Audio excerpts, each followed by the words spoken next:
They traveled down the new path for quite a while without discovering anything new but the same dirt path and evergreen trees they had seen for the last 2 days. Connor became more anxious the farther he walked, letting out large, extended sighs every minute or so. Are you sure we aren't lost? I swear I've seen the boulder and that tree about 20 times already, he said, pointing. I'm positive we're traveling in the right direction. I've been watching the map since we left, Alex said. We should be approaching a stream very soon, and once we cross it, we'll be in the Charming Kingdom. Connor sighed again. It would be his last one for a while, so he made sure it lasted extra long. A couple of hours later, there was no stream in sight. Connor was starting to lose faith in his sister's navigational abilities.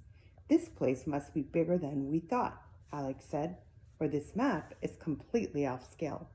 Eventually, the twins found the stream Alex had seen on the map.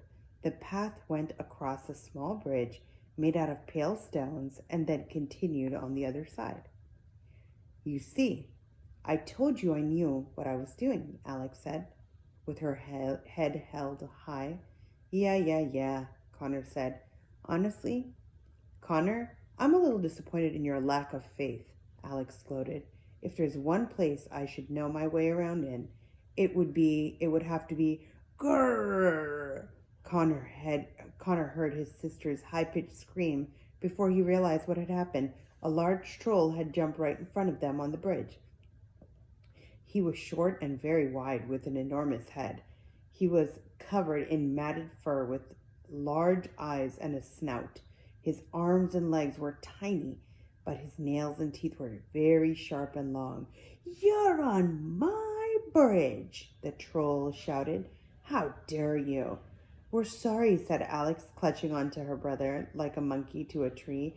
We had no idea this bridge belonged to anyone. Maybe you should put up a sign or something, Connor suggested, and then regretted it once it made the troll even angrier. What are you doing on my bridge? The troll demanded. Trying to cross into the Charming Kingdom, Alex said. We didn't mean any harm. No one crosses my bridge without answering a riddle, the troll said. A riddle? Alex asked, letting go of Connor. Oh, you're a bridge troll. A bridge troll? Connor asked.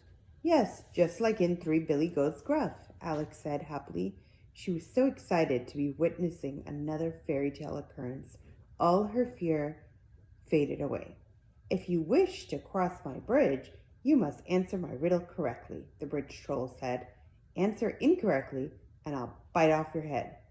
Excuse me, bite off heads? Connor said. Steam was practically coming from his ears. What is wrong with everyone in this place? Why does everyone we meet, want to eat us? Can someone please explain to me why this keeps happening? Connor, calm down, Alex insisted. Let's just solve the riddle, and then we'll be on our way. What if you get the riddle wrong? Connor said. He'll kill us. Let's just find another way across the stream. Connor, don't be silly. If a simple billy goat can answer a riddle correctly, I'm sure we can too, Alex reassured him. Besides, there isn't another bridge for miles. Connor grunted and crossed his arms. How are we so sure that this is actually his bridge? Connor said. I'd like to see some ownership identification before we continue. Alex ignored this. What's your riddle, Mr. Bridge Troll? She asked. May I call you Mr. Bridge Troll? The bridge troll eyed the twins and jauntily swayed from side to side as he began the riddle. What can be as small as a pea or as large as the sky and is not owned by the person who purchases it? It asked. The wheels in Alex's head began turning immediately. She loved riddles. That's a tricky one, Alex said, and pressed her index finger against her lips as she thought. Do you have any guesses, Connor? Nope. You're on your own, Connor said. You have one guess before I bite your head off, so guess wisely, the bridge troll said, doing a small dance and clapping his hands. That's it. I'm out of here, Connor said. He walked off the bridge and slowly made his way down to the stream. Connor, what are you doing? Alex called out. I'm crossing the stream, Connor yelled back. No bridge is worth that much trouble. He slowly stepped into the stream and began traveling across it. The water was freezing, but his frustration kept him warm enough that it didn't matter. The water rose higher and higher as he traveled farther across it. It's not that deep, Alex, Connor said. The current isn't even that strong. He reached the middle of the stream, and at its deepest, the water came to just above his waist. You're cheating, Alex said, and then asked the bridge troll, is that even allowed? Can he do that? He isn't the one who asked for the riddle. You are, the bridge troll said. Connor had crossed the stream by now and was soaking wet. Alex continued thinking about the riddle. So it can be as small as a pea and as large as the sky. So basically you're telling me that it can be any size.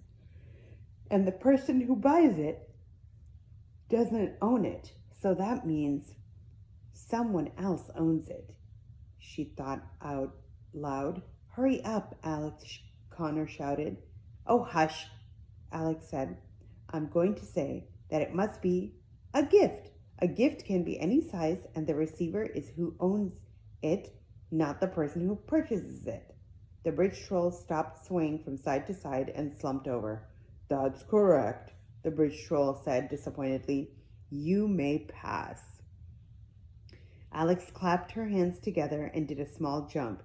She extended her hand out to offer the troll a handshake, but he ignored it. Instead, he crawled back below to wherever he had jumped out from. See, Alex said once she'd met up with her brother on the other side of the bridge. I knew I'd answer it correctly.